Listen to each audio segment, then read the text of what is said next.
和老公结婚5年，女儿已经3岁了。结果只是听到白月光回国的消息，他就义无反顾地抛下正在发烧的女儿和我。小孩发烧又不会烧死，忍一忍吧。即将离开的时候，他冷淡至极地吐出这么一句话，我对他彻底死心了。大家好，开始今天的分享之前，希望你能给人间烟火点个订阅，我将会分享更多优质的内容。你说了要送女儿去医院的，她都已经发烧到38度了，你现在走了，女儿怎么办？看着已经穿好衣服，拿着伞准备离开的老公贺书和，我忍不住出声说道。哪知道听见这句话，老公正在穿鞋的动作也没有丝毫的停止，反而在一切都收拾好以后，忽然转过头，用恶劣的脸色看着我。小孩发烧又不会烧死，忍一忍吧。说完这句话以后，他直接毫不犹豫地就转身离开了房子，伴随着房门声在整个空旷的房子里回荡起来。我抱着孩子的手臂忍不住收紧，直到情绪已经到了崩溃的边缘，我这才把脸埋在孩子的胸膛里，小声地抽泣了起来。5年前，他的白月光送唯一出国，而他也在那天找上了我家。我是他的家里为他选好的商业联姻的妻子。之前他一直很抗拒我的存在，我以为送唯一离开是上天给我的机会，却没想到这只是折磨我的开端。刚刚他说那句话是故意的，仅仅只是为了让我难受。可是大人之间的感情纠纷不应该牵连在孩子身上，更何况我的宝宝本来就体质弱，如果真的发烧一晚上，那我简直就不敢想。眼看着家里面已经没有了退烧药，我只能在各大打车软件疯狂加价，希望可以找到一辆车。但是现在外面早已经因为大暴雨，部分地方都停止了运行。哪怕我把价钱已经加到了500，也没有任何一个人接单。就在这个时候，怀里的孩子忽然呜咽了出来，母子连心，一种难以形容的感觉，让我忍不住又哭了。就是很快，我就只能擦干眼泪，继续寻找能带我和女儿去医院的人，直到我在通讯录的角落里看见了那个熟悉的名字，是安哥。你方不方便送一下我和小月去医院？消息在发出去1秒以后，很快就得到了回应。地址这2个字给了我莫大的安全感，我立刻把脸上的眼泪全部擦干，给宋世安发去了定位。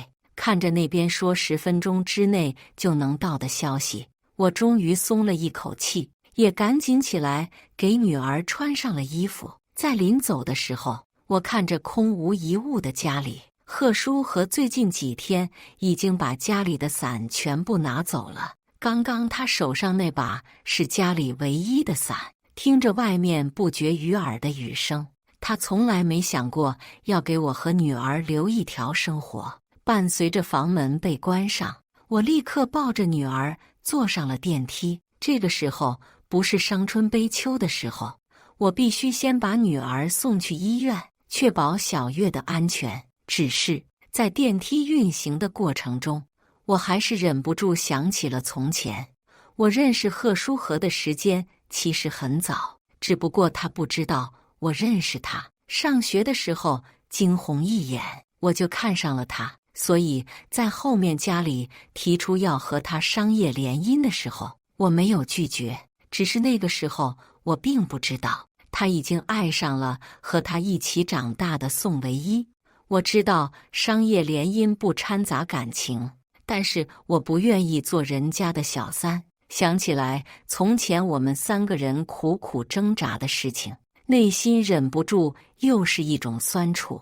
直到手机有电话铃声响起，我抱着孩子走出了大楼。米粒大小的雨坚硬的不像话，一点又一点的瞬间就打湿了我的衣服。车子距离我仅仅只有1点的距离，但在上车的时候，我的头发和衣服还是都湿透了。刚一上车，车上的冷气就让我忍不住打了一个寒战。他呢，坐在驾驶座的宋世安忽然出声问道。听见他的话，我沉默着，不知道该作何回答。前面的人忽然轻笑了一声，就是这个笑声让我觉得是嘲笑。毕竟贺书和去见的人是他的亲妹妹，而现在除了他之外，也没有人能帮我。你挑选人的眼光真的很差。唯一都回来3天了，他才从别人那里得到了消息，现在又抛下自己的家人，孬种。宋世安一张冷静的脸上满是不屑的神情。我是表情复杂地点了点头，他说的都是实话。在此之前，哪怕贺书合作得很过分，因为家里的原因，我也没想过要跟他离婚。但是现在我动摇了。车子很快就到了医院，小月被安排在病房里面打针，她很快就沉沉地睡了过去，而我则是坐在病床面前，满脸疲惫。宋世安把我叫了出来，我们2个面对面站在楼梯前，一时之间气氛有些尴尬。当初没选我，现在你后悔了吗？听见他这句话，我觉得更尴尬。其实商业联姻的对象不只有贺书和，还有宋世安，只不过那个时候我执着的追求，年少时候惊鸿一瞥的人，只觉得那才是我的终生幸福，所以在这样的一个雨天，毫不犹豫地拒绝了他。再加上他是宋唯一的哥哥，在拒绝他的时候，我还说了很多难听的话。此时想起来，只觉得脸上红彤彤的，有些难以抬头。就在我想着该怎么道歉的时候，面前的那双腿忽然往前走了一步，紧接着我的身边就充斥了一种极其好闻的书香味。宋世安长臂一揽，我整个人就被他抱在了怀里。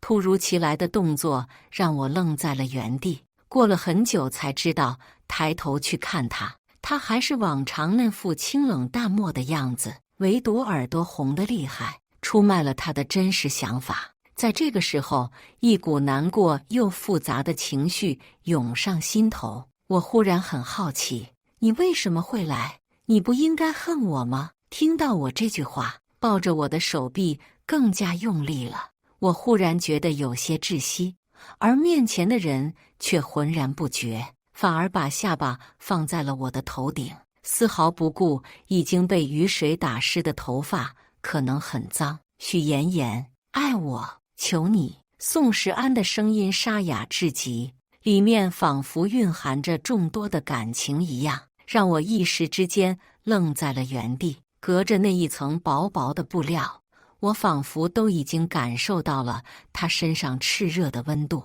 不行，以后我们不要见面了，我要去看小月了。在即将沉迷的抬起手的时候，我终于想起了自己已经结婚并且有孩子的事实。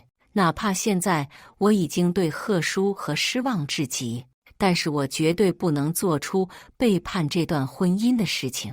慌张地说完这句话以后，我立刻转身离开了楼梯，像是生怕身后的人追上来把我吃了一样。不知道是不是因为听了我的话，宋世安居然就真的听话的，没有在孩子住院期间继续出现在我的面前。那2天我总是觉得有些精神恍惚，不经意间抬头的时候，总是期待着视线里可以出现那个人。直到小宝终于可以出院了，我这才把脑子里复杂的东西全部都甩出去，带着孩子回了家。几天没有回来，房子里还是像我走的时候一样冷清到没有一丝人烟。看来贺叔和这几天在外面没有回来。我叹了口气，把孩子抱进了房间里，就开始收拾起了房子。就在我正在拖地的时候，手机忽然跳出了一条消息，这个人我并不认识。点开以后，发现消息只是一张照片，朦胧暧昧的紫色灯光下，我结婚证上的老公贺书和虔诚地捧着一个女生的脸。两个人并没有除了这个举动之外任何过火的行动，但在看见那个照片的那一秒，我就彻底地下定了决心，我要离婚。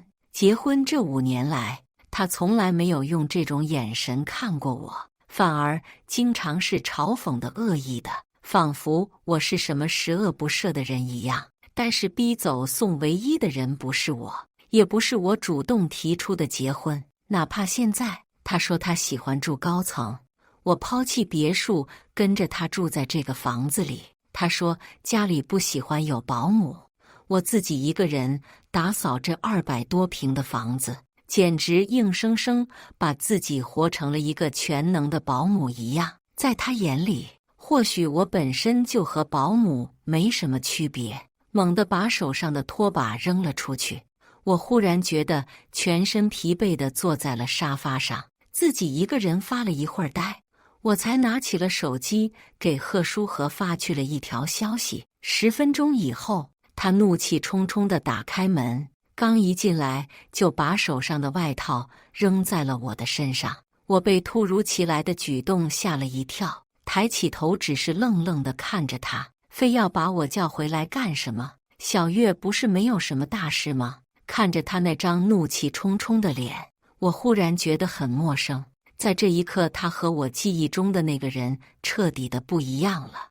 我打开手机，把那张照片调出来，放在他的面前，用一种极其平静的眼神看着他。只是不知道是因为我的神情，还是因为我手中的那张照片，原本就怒气冲冲的贺书和忽然在我没反应过来的情况下，把我的手机抽了出去，之后猛地摔在了地板上。一声剧烈的响声以后，我的手机屏幕碎裂地躺在地板上，看起来彻底不能用了。有意思吗？他一脸嘲讽地看着我。说实话，在叫他回来的时候，我有想过和他好好谈谈，但是他现在的态度和情绪让我真的没办法和他好好说话。一直卑微的人是会烦的，更何况我本来就不欠他什么。从沙发上站了起来，我尽量平视地看着他，把我们2个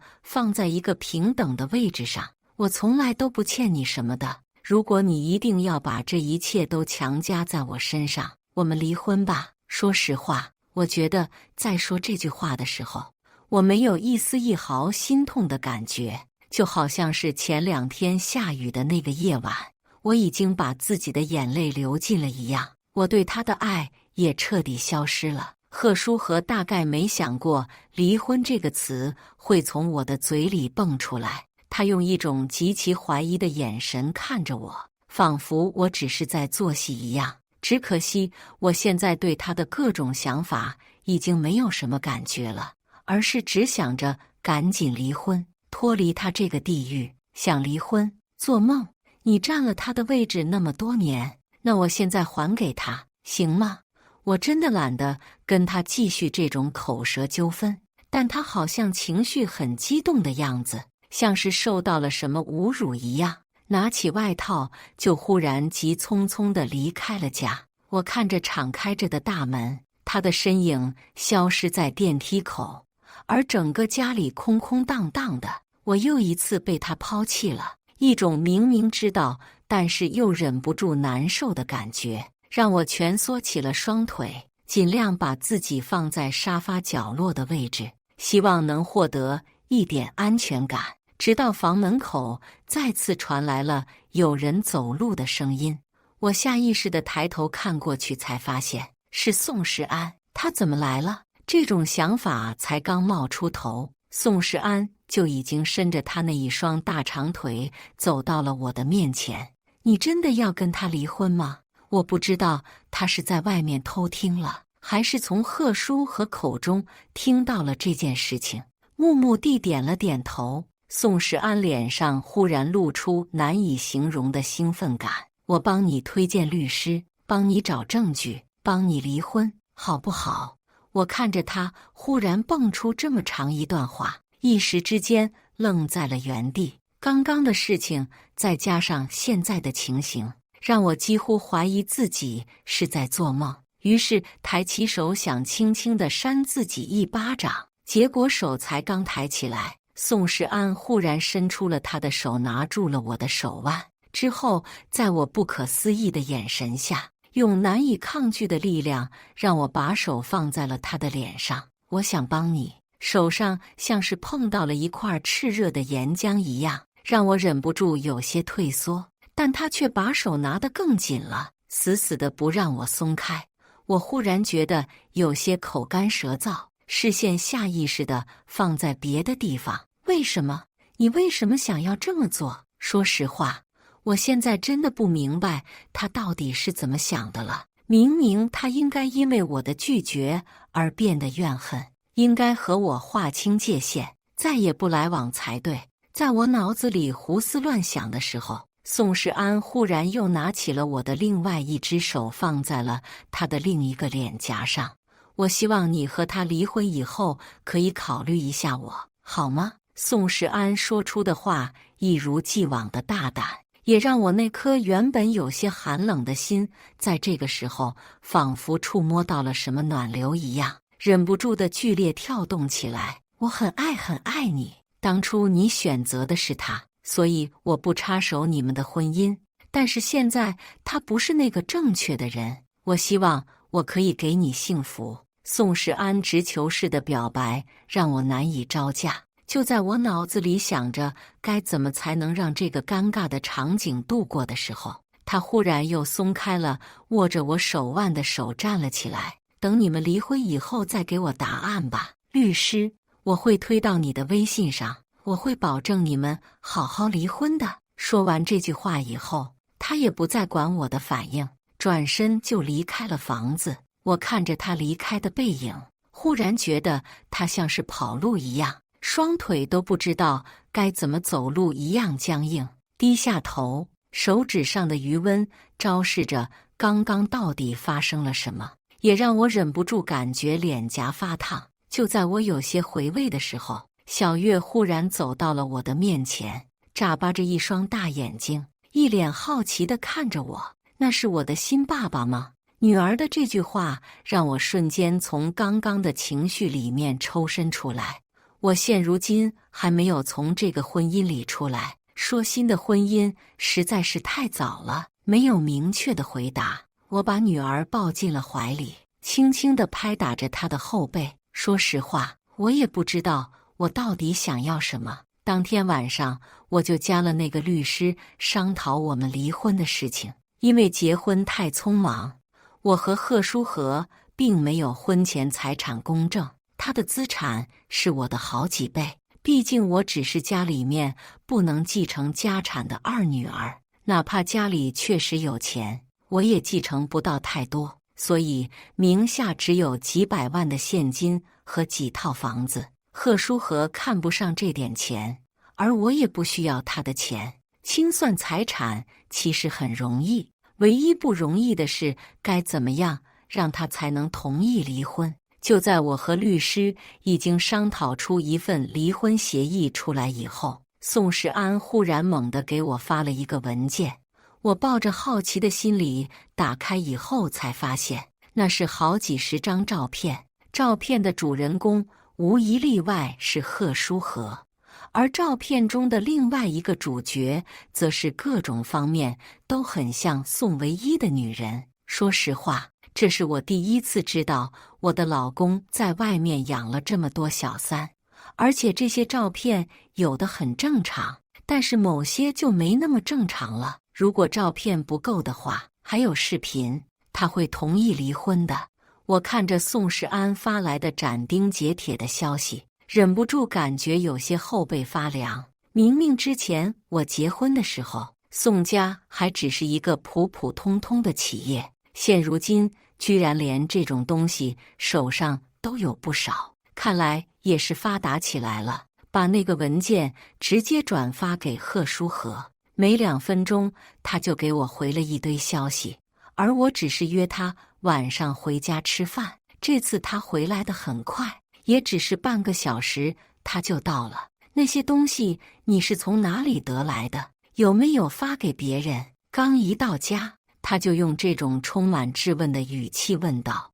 我装作一脸无辜的抬起头看着他，最终还是没忍住，冷了脸。说实话，在没有得知他出轨之前，我还是觉得他起码人品还行。现如今却发现他根本就是一个人渣，和我离婚，要不然我就把这些东西发到网上。听到我这句，贺叔和剩下的质问和怒火顿时就卡在了喉咙处，说也不是，不说也不是，而我现在根本就没心情去考虑他是怎么想的。一根烂黄瓜对我来说还不至于。贺叔和这些年我到底欠不欠你心里清楚，别用这种东西让我恶心。我不好过，你也别想好过。说实话，我现在觉得我有些魔怔了，满脑子都纠结于我到底欠不欠他这件事情。实际上我真的不欠，但是他总是用各种话来提起这件事情，就让我觉得很难受。时间长了，难免有应激反应。贺书和在听到我刚刚的话以后，就沉默着，不肯继续说话，只是就那样平静地看着。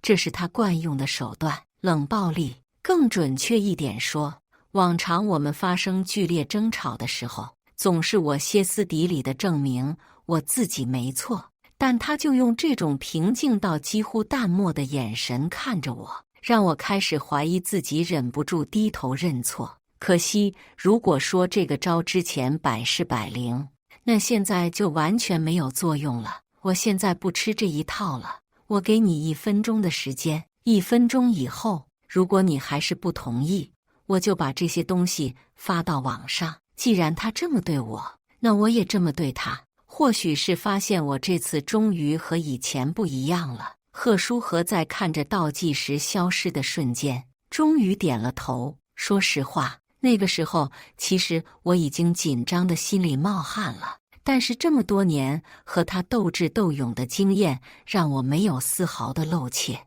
1个月以后，我成功的拿到了离婚证，也从他的那个大平层里搬了出去。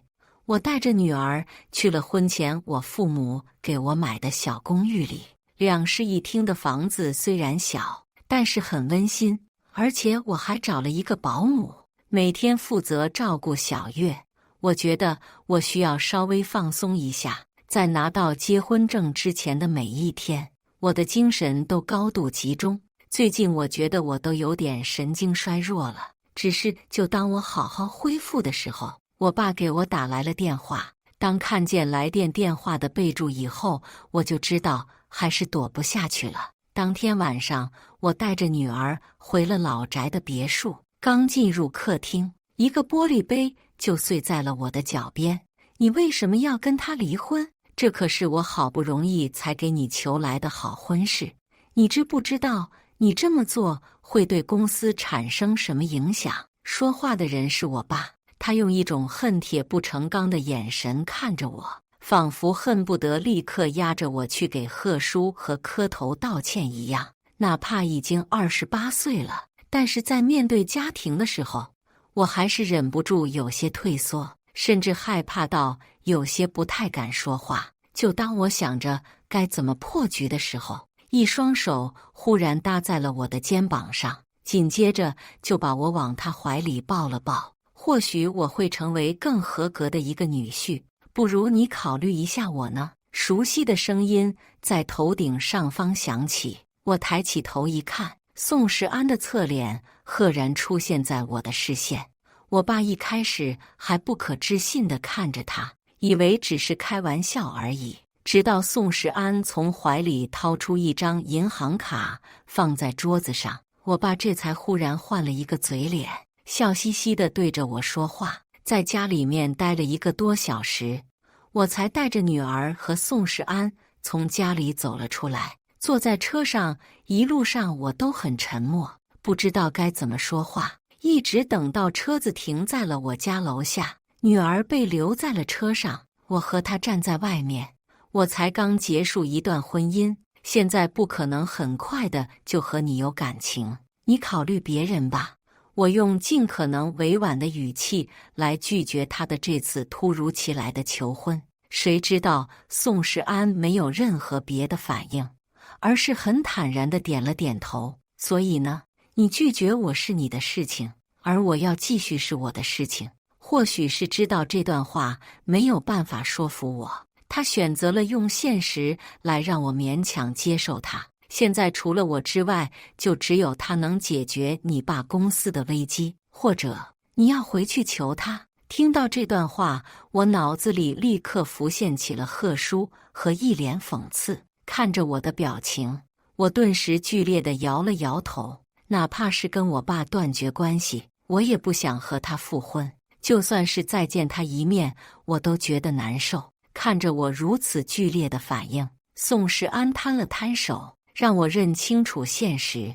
从那天开始，仅仅是那一小段的谈话，我们定下了1个月以后的婚期。当天晚上回去以后，我就给我爸发了消息，表明我们要在下个月初6结婚。我爸那边发了一个 OK 的表情包。第二天，我和宋世安即将结婚的消息就传遍了整个圈子。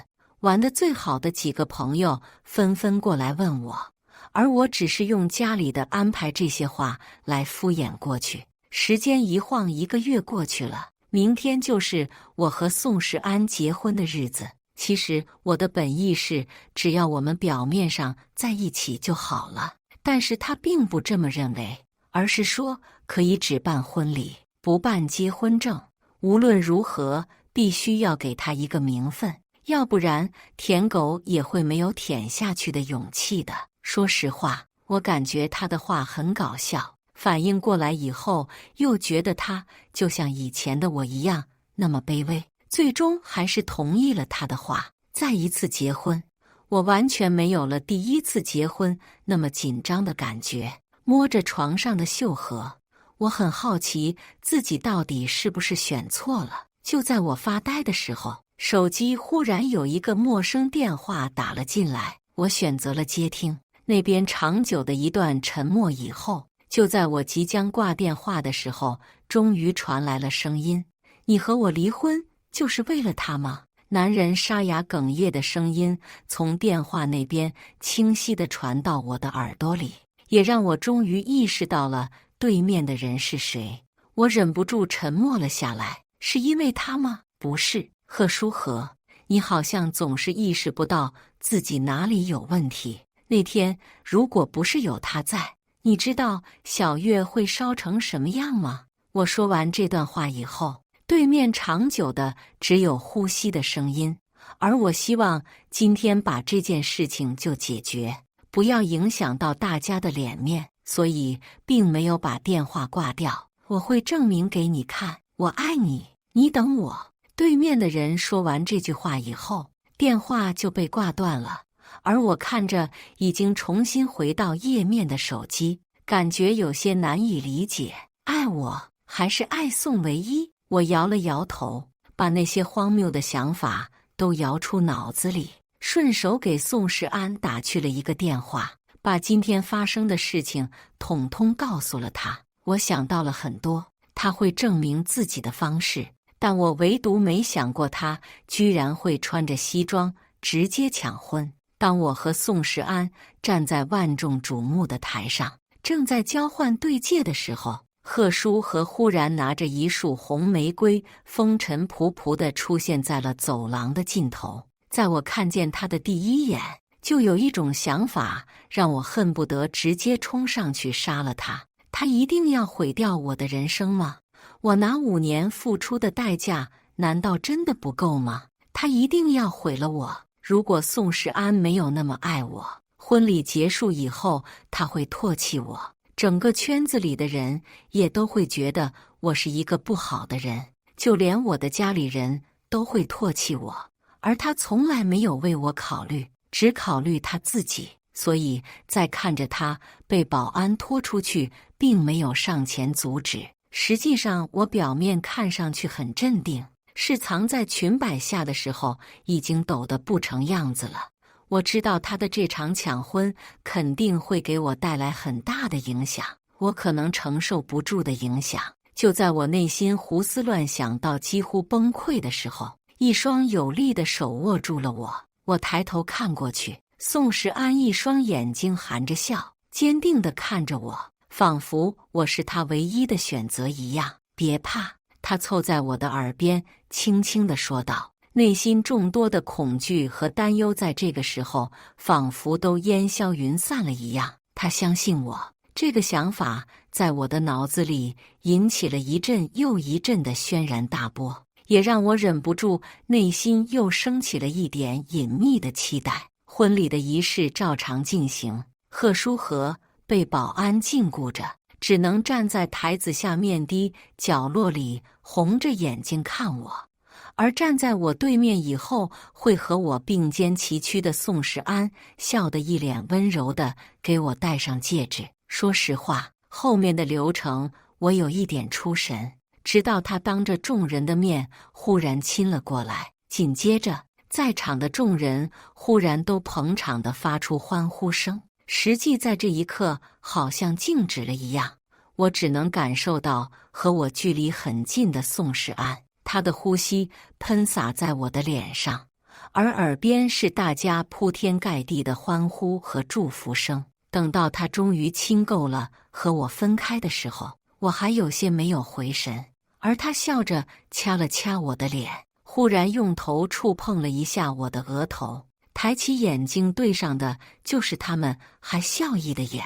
在这个时候，我终于意识到了，原来在这个世界上还是有人爱我的。许妍妍，你很好，我爱你。他说这句话的时候，并没有因为是表白而放低声音，反而加大了音量，让靠近我们的人都清楚地听到了这句话。我的耳边只剩下了剧烈的心跳声。以上就是今天分享的故事，大家有什么想说的、想吐槽的，欢迎在下方评论交流。也更希望能给人间烟火点个订阅，我将会分享更多优质的故事内容。